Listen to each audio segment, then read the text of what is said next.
Welcome back to America's Fractured Politics. I'm your host, Mark Mansour. Today we're pulling back the curtain on the 2026 midterms, exposing a picture that is darker and more dangerous than anything we've seen in decades. It's not just typical horse trading politics, not just mudslinging, not just the clash of ideas that elections are supposed to be about. Instead, what we're watching is one of America's two major political parties, the Republican Party, abandoning any pretense of competing honorably. They're not trying to win voters.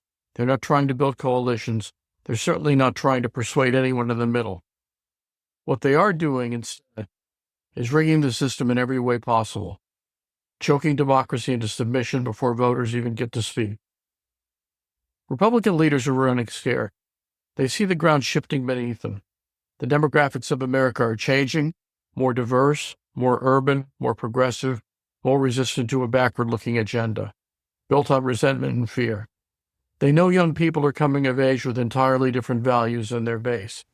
They see the polls where policies like universal health care, reproductive freedom, climate change action, and fair wages enjoy majority support. And what terrifies them is if elections are fair, if every citizen truly has an equal voice, they cannot win. So instead of adapting, instead of evolving, they've chosen sabotage, bending the machinery of democracy until it serves only them. Nowhere is this clearer than in the obscene mastery Republicans have developed over gerrymandering. Gerrymandering isn't new. It stretches back to the 19th century. But what has happened in recent years is categorically different. The old days of state legislators sketching maps with rough political instincts are gone. Today, Republicans are armed with high-powered data analytics, voter files with personal detail down to your likely shopping habits, and algorithms that can draw districts so precise, so bizarre, that the outcome is essentially preordained. In Wisconsin, Democrats won 53% of the statewide assembly vote in 2018, a clear majority. Yet Republicans still walked away with nearly two-thirds of the seats. In Ohio, the so-called redistricting reform process was hijacked by Republicans on their state Supreme Court, allowing GOP politicians to impose maps so rigged that even after multiple rulings, they were unconstitutional. Republicans carried on using them anyway in the 2022 elections. Think about that. Courts declaring the maps unlawful, yet elections being held under them anyway, cementing Republican dominance despite the Democratic verdict of the people. This is not democracy. It's bookkeeping fraud on a mass scale, election theft before the ballots were even cast. A party that cannot persuade has engineered a system where the structure itself does the persuasion for them. But warping lines on a map is only one prong of the machinery. Republicans have also embarked on a relentless campaign to block voters from getting to the polls at all. And let's be clear, these are not abstract bureaucratic rule changes. These are suppressive laws aimed like arrows at communities most likely to vote Democratic. In Texas, the infamous Senate Bill 1, passed in 2021, banned drive-through voting, made it harder to vote by mail, imposed criminal penalties on election workers, and empowered partisan poll watchers to harass those at the ballot box. Who did those drive-through voting options benefit during the pandemic? Largely Black and Latino communities working long hours with limited ability to stand in endless lines. Texas Republicans didn't celebrate that civic participation. They killed it. In Georgia, after record-breaking black turnout in 2020 and 21, the Republican legislature responded with Senate Bill 202, which allows the state to seize control of local election boards, restricts absentee voting, and even makes it a crime to hand a bottle of water to citizens waiting in endless lines at polling places.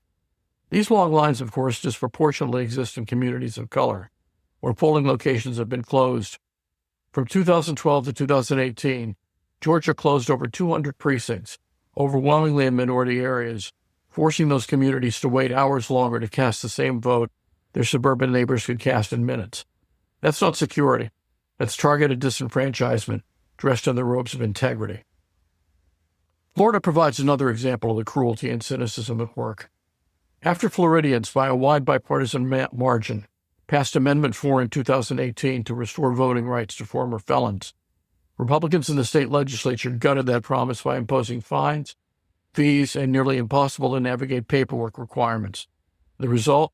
Hundreds of thousands who should have regained their franchise remained locked out fearful that even attempting to vote might land them in jail.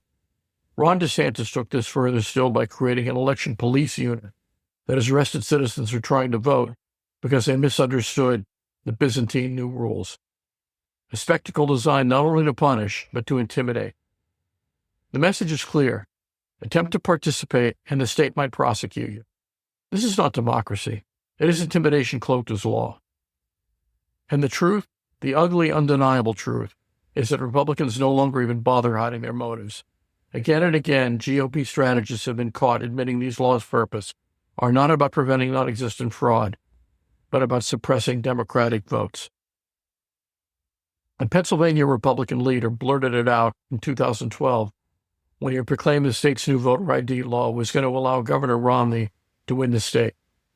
In Wisconsin, a judge noted the architects of voter ID there privately acknowledged students' IDs weren't acceptable because they knew students overwhelmingly lean Democratic. They are saying the quiet part out loud now. But let's understand the deeper arc. These aren't just short-term electoral maneuvers.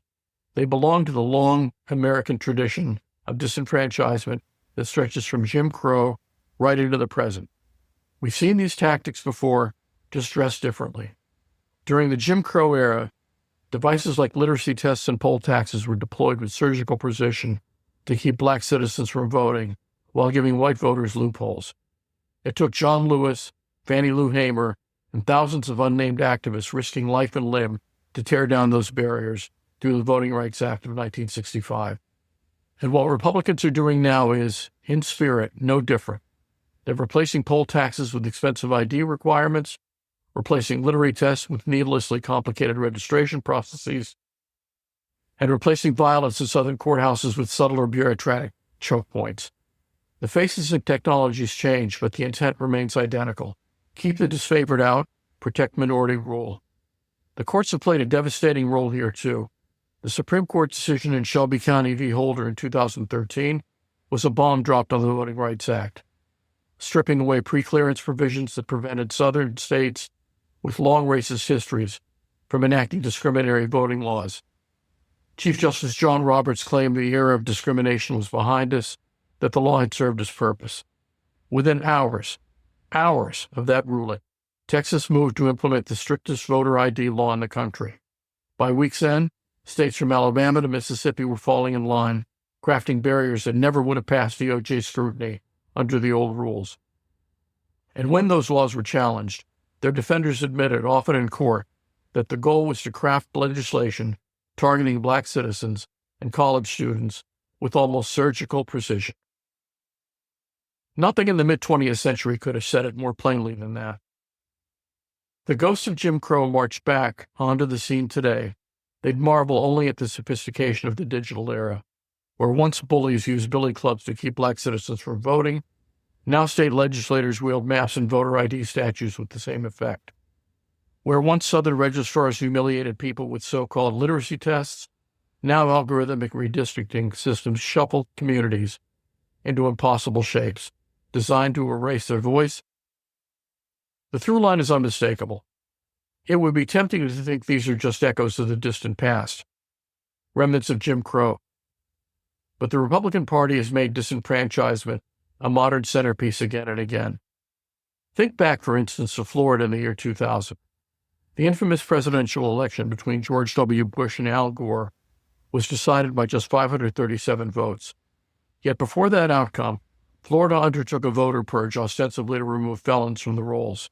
In reality, the purge swept up thousands of lawful voters, overwhelmingly African American, stripping them of their franchise based on inaccurate data. That single manipulation, amplified by the Supreme Court's intervention in Bush v. Gore, tilted the presidency itself. Disenfranchisement didn't just distort local representation. It picked the president of the United States. And then 2 decades later, Donald Trump nearly broke the republic outright with his lies about the 2020 election. Stop the Steal was not a grassroots movement. It was a top-down propaganda campaign designed to accomplish two goals. First, to delegitimize an opponent's victory, and second, to justify a wave of new voter suppression laws Republicans rushed into law afterward.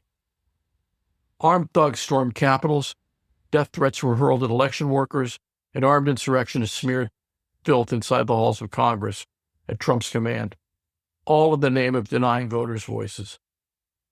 And while Trump's coup attempt failed to keep him in power, it succeeded in birthing a Republican Party wholly committed to the big lie. Republican officials in Arizona, Georgia, Michigan, and elsewhere are today running under banners of election denial, promising not to respect results they don't like. This is no longer about competing for office. It is about holding power hostage to lies.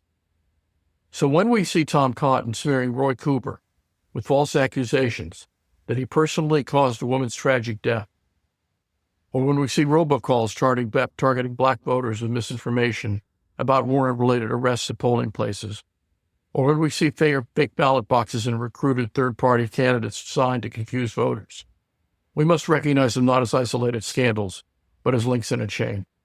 That chain runs uninterrupted from the Jim Crow South, through Florida's purge of 2000, through Karl Rove's voter ID crusades, through Shelby County, through Trump's war in the 2020 results, and now right into the 2026 electoral battlefield. The cumulative effect is staggering.